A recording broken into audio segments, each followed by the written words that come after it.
दांत दर्द, दाढ़ दर्द, दांतों का हिलना,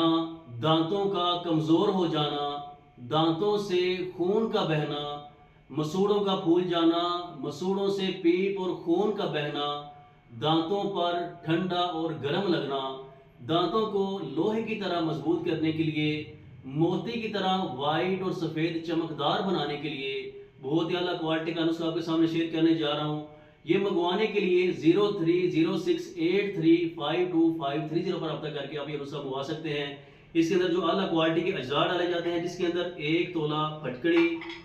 1 तोला लौंग, 1 तोला सुहागा, 1 तोला नसपाल, 1 तोला पान की जड़, 1 तोला